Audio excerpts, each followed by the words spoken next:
الحمد لله نحمده ونستعينه ونستغفره ونؤمن به ونتوكل عليه ونعوذ بالله من شرور أنفسنا ومن سيئات أعمالنا من يهده الله فلا مضل له ومن يضلل فلا هادي له وأشهد أن لا إله إلا الله وحده لا شريك له وأشهد أن سيدنا ومولانا محمدا عبده ورسوله صلى الله تعالى عليه وعلى آله وأصحابه وبارك وسلم تسليما كثيرا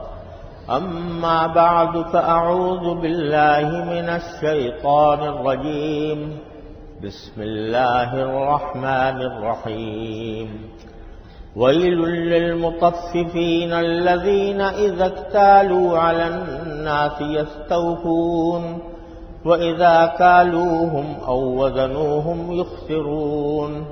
ألا يظن أولئك أنهم مبعوثون ليوم عظيم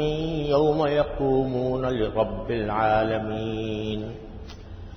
آمنت بالله صدق الله مولانا العظيم. بزرگان محترم اور برادران عزیز، السلام علیکم ورحمۃ اللہ وبرکاتہ. پچھلے جمعہ میں سورہ انشقاق کی آخری آیتوں کا کچھ خلاصہ میں نے آپ حضرات کے سامنے ذکر کیا تھا. اب یہ سورہ تطفیف ہے جس کی ابتدائی آیتیں میں نے آپ کے سامنے پڑھی ہیں. اس سورت کو اللہ تبارک و تعالی نے شروع کیا ہے ایک بہت ہی عظیم خرابی کی طرف متوجہ کر کے جو انسانوں میں اکثر پائی جاتی ہے، اور ہمارے دور میں تو اس کا بہت زیادہ چلن ہو گیا ہے. وہ خرابی کیا ہے؟ جو الفاظ قرآن کریم نے استعمال فرمائے ہیں وہ یہ ہیں کہ بہت خرابی ہے ان لوگوں کے لیے، یا دوسرا ترجمہ یہ بھی کیا جا سکتا ہے کہ بڑا عذاب ہے ان لوگوں کے لیے جو تطفیف کرتے ہیں. تطفیف کے لغوی معنی ہے ناپ تول میں کمی کرنا، یعنی جتنا کسی شخص نے جتنی کوئی چیز خریدی ہے اس کی مقدار میں انسان کمی کرے تو اس کو تطفیف کہتے ہیں، ناپ تول میں کمی کرنا. پھر آگے اللہ تبارک و تعالی نے اس کی مزید تفصیل یہ بیان فرمائی ہے کہ الذین اذا اکتالوا علی الناس یستوفون، جب انہیں کوئی چیز دوسرے سے لینے کا موقع آتا ہے تو وہ پوری لیتے ہیں، کوئی اس میں کمی گوارا نہیں کرتے. وَإِذَا كَالُوهُمْ أَوْ وَزَنُوهُمْ، اور جب ان کو ناپ کر دیتے ہیں یا تول کر دیتے ہیں تو یخسرون، اس میں ڈنڈی مار جاتے ہیں، اس میں کمی کرتے ہیں. ان کے اوپر فرمایا کہ بڑا سخت عذاب ہے یا بڑی تباہی ہے ان لوگوں کے لیے جو یہ کام کرتے ہیں. الا یظنون انہم مبعوثون، کیا ان کے دماغ میں یہ خیال نہیں آتا کہ ان کو ایک دن دوبارہ زندہ کیا جائے گا، جس دن وہ رب العالمین کے سامنے کھڑے ہوں گے. تو اللہ تبارک و تعالی نے اس آیت کریمہ میں جو لفظی معنی ہے وہ تو یہ ہے کہ ناپ تول میں کمی کرنا، اس کے اوپر بڑی وعید سنائی. ناپ تول میں کمی کرنا ایک تو یہ ہوتا ہے کہ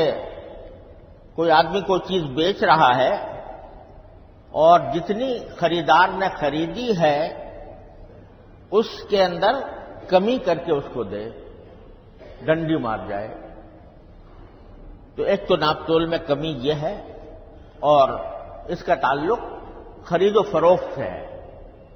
کہ آدمی نے کوئی چیز خریدی ہے اور بیچنے والا اس کو اس کا پورا حق نہیں دیتا.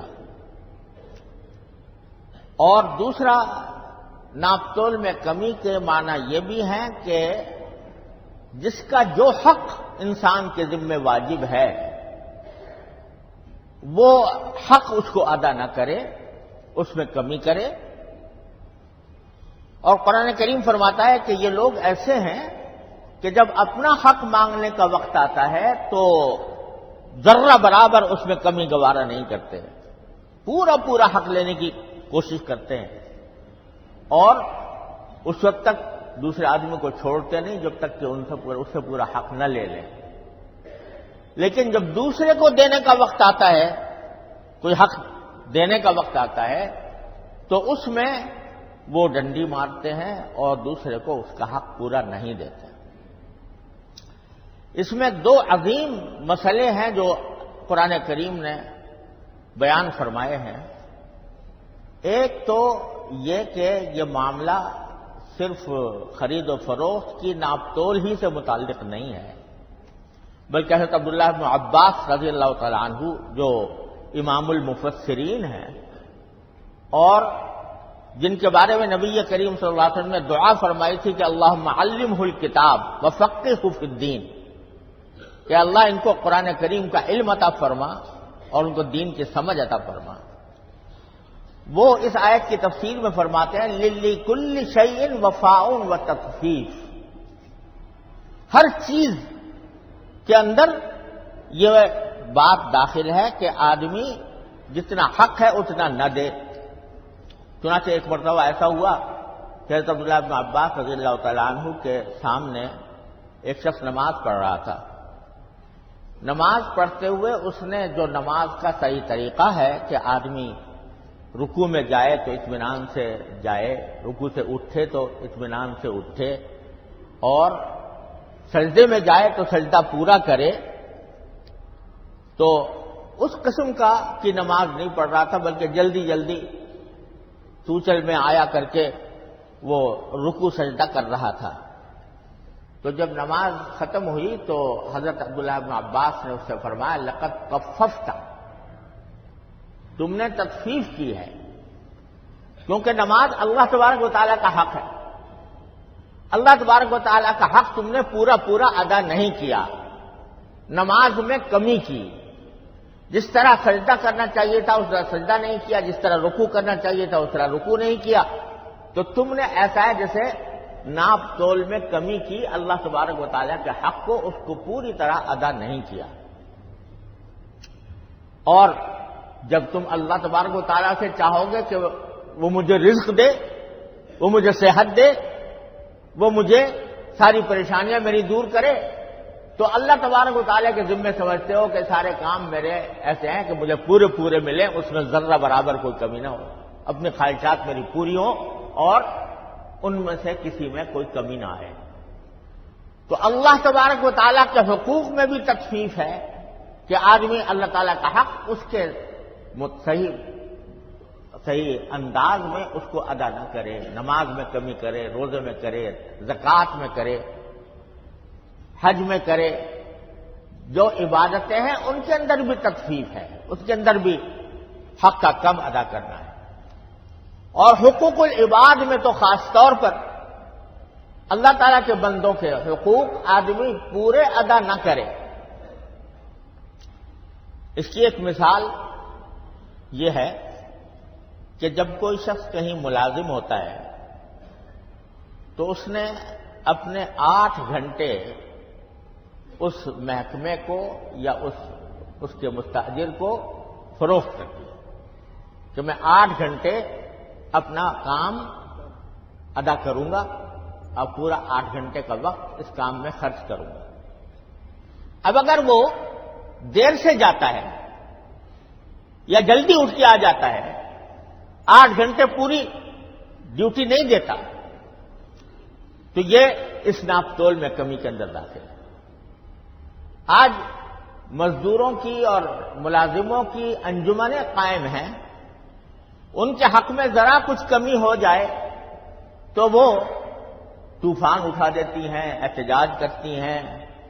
اور اس بات کا مطالبہ کرتی ہیں کہ ان کو ان کا حق پورا دیا جائے. اور یہ حدیث ان کو بہت یاد ہوتی ہے کہ مزدور کی مزدوری اس کا پسینہ خشک ہونے سے پہلے ادا کرو. یہ حدیث تو یاد ہوتی ہے، لیکن یہ خیال نہیں آتا کہ پسینہ نکلا بھی ہے کہ نہیں. یعنی جو کام ان کے سپرد تھا وہ کام انہوں نے صحیح طریقے سے انجام دیا ہے کہ نہیں. اس میں ڈنڈی تو نہیں ماری، ان کو اس میں کوئی سستی کا مظاہرہ تو نہیں کیا. یہ خیال نہیں آتا. آج کی دنیا یہ ہے کہ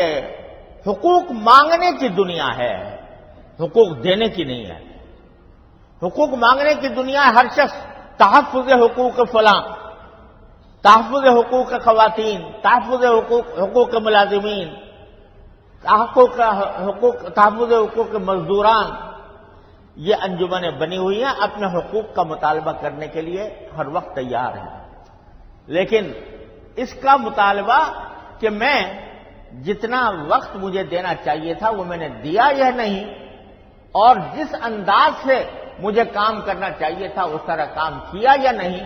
اس کی طرف کوئی دھیان نہیں. اور نتیجہ یہ کہ اللہ بچائے جتنا وقت انسان اس کام کے علاوہ کسی اور کام میں خرچ کرے گا اتنے وقت کی تنخواہ اس کی حرام ہے. اتنے وقت کی تنخواہ حرام ہے، اس لیے کہ تنخواہ جو مل رہی ہے وہ پورے 8 گھنٹے کی ڈیوٹی دینے سے مل رہی ہے. جو معاہدہ ہے اس کے مطابق جو بھی مدت طے ہو اس مدت کے مطابق اس کو تنخواہ مل رہی ہے. اگر اس میں کوئی کمی ہوئی تو اس کا نتیجہ یہ ہے کہ اس نے وہ وقت جو ہے وہ حرام کام میں صرف کیا. یہاں تک کہ فقہاء کرام نے لکھا ہے کہ اگر کوئی شخص کسی کا ملازم ہو اور اس ملازمت کے وقت میں وہ قرآن کریم کی تلاوت کرے، اپنی ڈیوٹی اس کو انجام دینی ہے اور ڈیوٹی انجام دینے کے بجائے وہ قرآن کریم کی تلاوت میں صرف کر دے یا نفلی نمازوں میں صرف کر دے، گناہ ہے اس کے لیے، کیونکہ یہ وقت اس کا بکا ہوا ہے. یہ اللہ تبارک و تعالیٰ نے یہ حکم دیا ہے کہ جس کا جو حق ہے اس کو پورا ادا کرو. اور یہ تلاوت ہو یا ذکر ہو یا تسبیح ہو یا نفلیں ہو، یہ سب نفلی عبادتیں ہیں. اور اپنے وقت کے مطابق ڈیوٹی انجام دینا یہ فرض ہے، فرض عین ہے ہر انسان کے ذمہ. اگر اس میں کمی کرتا ہے تو وہ گناہگار ہوتا ہے. تو آج کی دنیا حقوق مانگنے کی تو دنیا ہے، حقوق کی دنیا ہے، لیکن فرائض کیا ہیں میرے ذمہ؟ ان فرائض کے بارے میں انسان غفلت میں ہے. ہمارے ہاں الحمدللہ دینی مدارس میں، اور اس کے آغاز کیا تھا حضرت حکیم الامت مولانا اشرف علی صاحب تھانوی رحمۃ اللہ علیہ نے. یہ بات طے ہے کہ جب کوئی شخص کوئی آتا ہے تو اپنا وقت درج کرتا ہے، اور اگر دیر سے آیا تو خود اپنی تنخواہ کٹواتا ہے کہ اتنا مجھے دیر ہوئی لہذا اتنی کہ میں تنخواہ کا مستحق نہیں ہوں. اور یہ مثالیں تو ملتی ہیں دنیا میں، لاکھوں کروڑوں مثالیں مل جائیں گی کہ آدمی نے اس بات کے لیے درخواست دی کہ میری تنخواہ بڑھائی جائے. لیکن یہ مثال شاید ایک ہی ہوگی کہ ہمارے حضرت شیخ الہند مولانا محمود الحسن صاحب قدس اللہ تعالی سرہ جب وہ شیخ الحدیث تھے دارالعلوم دیوبند کے، سب سے بڑے مدرس، صحیح بخاری پڑھانے والے. یہ وہ بزرگ ہیں کہ حضرت والد ماجد، ہمارے والد ماجد حضرت مولانا مفتی احمد شفیع صاحب رحمۃ اللہ علیہ ابتداءً انہی سے بیعت ہوئے تھے. اور حضرت شیخ الہند کے سے حدیث پڑھنے کے لیے ان کی خواہش تھی، مگر اس وقت حضرت شیخ الہند رحمۃ اللہ علیہ مالٹا میں نظر بند تھے انگریزوں کی طرف سے. تو جب وہ سال شروع ہوا تو حضرت والد صاحب کو حدیث کے دور حدیث میں شامل ہونا تھا، لیکن حضرت والد صاحب رحمۃ اللہ علیہ نے 1 سال مؤخر کر دیا، دوسری کتابیں پڑھی تاکہ اگلے سال حضرت شیخ الہند جب واپس آ جائیں، امید تھی کہ اگلے سال تک واپس آ جائیں گے تو ان سے پڑھیں. اتنا بڑا شیخ الہند اور اتنا بڑا محدث وہ منتظمہ کو درخواست دیتا ہے، مجلس شورا نے ان کی تنخواہ میں تھوڑا سا اضافہ کر دیا تھا، دارالعلوم کے مجلس شورا نے، تو انہوں نے مجلس شورا کو خط لکھا کہ آپ کو کیا حق ہے کہ میری تنخواہ بڑھائیں، آپ میری تنخواہ بڑھانے، میں تو پہلے جوان تھا اور صحت مند تھا اور اچھے طریقے سے اپنے فرائض ادا کرتا تھا، اب تو میں بوڑھا ہو گیا ہوں، اور بوڑھا ہونے کی وجہ سے اس تندہی کے ساتھ میں نہیں پڑھا سکتا جتنی تندہی کے ساتھ پہلے پڑھاتا تھا، لہذا میری تنخواہ کم کی جائے، بڑھائی نہ جائے بلکہ کم کی جائے۔ جن کو اللہ تبارک و تعالیٰ کے سامنے پیش ہونے کا احساس ہوتا ہے کہ میرے پاس جو ایک ایک پیسے کی آمدنی آ رہی ہے، اس ایک ایک پیسے کا حساب مجھے اللہ تبارک و تعالیٰ کو دینا ہے، تو اس کا حال یہ ہوتا ہے کہ وہ حقوق سے زیادہ فرائض کی طرف متوجہ ہوتا ہے کہ میرا فریضہ کیا ہے، مجھے کس طرح کام کرنا چاہیے، اور اس میں کوئی کوتاہی تو نہیں ہو رہی، اور اگر وہ کوتاہی کر رہا ہے تو اسی ناپ تول میں کمی کے اندر وہ بھی داخل ہے، جس کے بارے میں قرآن کریم بھرا ہوا ہے۔ حضرت شعیب علیہ السلام کی قوم وہ اس برائی میں بہت زیادہ مبتلا تھی، قرآن کریم نے اس کا ذکر فرمایا ہے۔ تو حضرت شعیب علیہ السلام نے ان کو جا کر جہاں توحید کی تعلیم دی، وہاں یہ بھی کہ وَأَوْفُوا الْمِكْيَالَ وَالْمِيزَانَ، ناپ تول میں پورا ناپ تول کیا کرو، کمی نہ کرنا۔ وَلَا تَبْخَسُوا النَّاسَ أَشْيَاءَهُمْ، لوگوں کے لیے ان کی چیزوں میں کمی نہ کرو، یہ مطالبہ کیا، قوم نہیں مانی، ان پر ایسا عذاب آیا، اللہ بچائے، کہ انگارے برسائے گئے آسمان سے، انگارے برسائے، اس میں وہ قوم تباہ ہوئی۔ تو یہ اتنی بڑی خرابی ہے جو چھائی ہوئی ہے قدم قدم پر۔ اپنا حق مانگنے کے لیے تو ہر وقت انسان تیار ہے، لیکن دوسرے کا حق دینے میں، آپ دیکھو شوہر بیوی کے تعلقات ہیں، شوہر کے حقوق بیوی پر ہیں، بیوی کے حقوق شوہر پر ہیں۔ اب شوہر یہ چاہتا ہے کہ بیوی تو میرے پورے حقوق ادا کرے، اور اس کا حق ادا کرنے میں کوتاہی کرتا ہے، تو یہ بھی ناپ تول میں کمی میں داخل ہے۔ اگر کوئی حاکم یہ چاہتا ہے کہ میری اطاعت کی جائے، تو بے شک اس کا حق ہے کہ اس کی اطاعت کی جائے، لیکن وہ دوسروں کے لیے دوسرے کے ساتھ کیسا سلوک کرے، اپنے ماتحتوں کے ساتھ کیسا سلوک کرے، اس کو خیال نہیں۔ تو زندگی کے ہر شعبے میں یہ بات پائی جاتی ہے، باپ بیٹے کے درمیان، باپ اور اولاد کے درمیان، ماں باپ کے درمیان، بھائی بھائی کے درمیان، یہ چاہتے ہیں کہ ہمارا حق تو میں پورا مل جائے، اور دوسرے کا حق ادا کرنے میں ہم جھزبز سے کام لیتے ہیں اور تردد سے کام لیتے ہیں، چاہتے ہیں کہ جتنا ہم کم کر سکیں اتنا کم کر دیں۔ یہ سب داخل ہے اسی آیت کی وعید میں۔ اسی لیے عبداللہ بن عباس نے فرمایا لِكُلِّ شَيْءٍ وَفَاءٌ وَتَطْفِيفٌ، ہر چیز کے اندر یہ حکم جاری ہوتا ہے قرآن کریم کا کہ آدمی دوسروں کے حقوق پورے ادا کرے، اپنا حق تھوڑا سا اس سے دستبردار ہو جائے، یہ بہتر ہے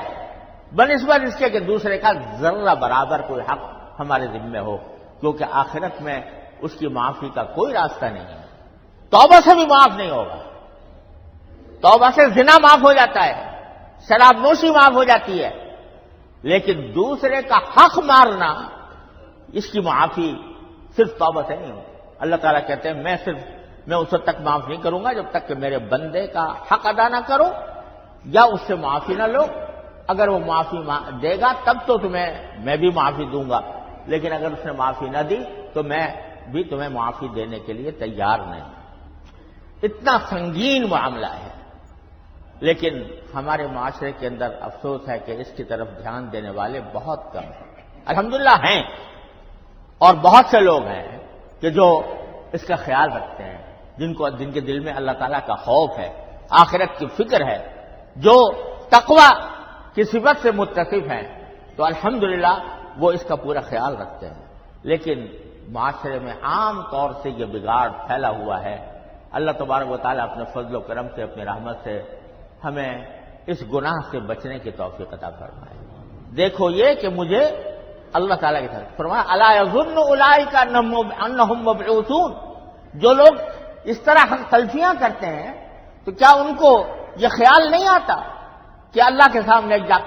کے کھڑا ہونا ہوگا اور مجھے اپنے ہر قول و فعل کا جواب دینا ہوگا۔ تو سب سے بنیادی چیز ہے آخرت کی فکر، اللہ تبارک و تعالیٰ کی ہر وقت ہمارے ہر فعل کو جانچنے کا احساس اور استعداد کہ میرے ہر فعل کو اللہ تبارک و تعالیٰ کے سامنے ہے اور مجھے اس کے اپنے فعل کے ایک ایک حصے کا حساب دیں۔ اللہ تبارک و تعالیٰ اپنے فضل و کرم سے، اپنی رحمت سے ہمیں اس کی توفیق عطا فرما دے، ہمارے دلوں میں یہ فکر پیدا فرما دے اور قرآن کریم کی اس آیت کریمہ کے اوپر عمل کرنے کی توفیق عطا فرمائے۔ انشاءاللہ اس کے بارے میں جو مزید تفصیلات ہیں انشاءاللہ میں اللہ نے زندگی دی تو اگلے جمعہ میں عرض کروں گا۔ وآخر دعوانا الحمدللہ رب العالمین۔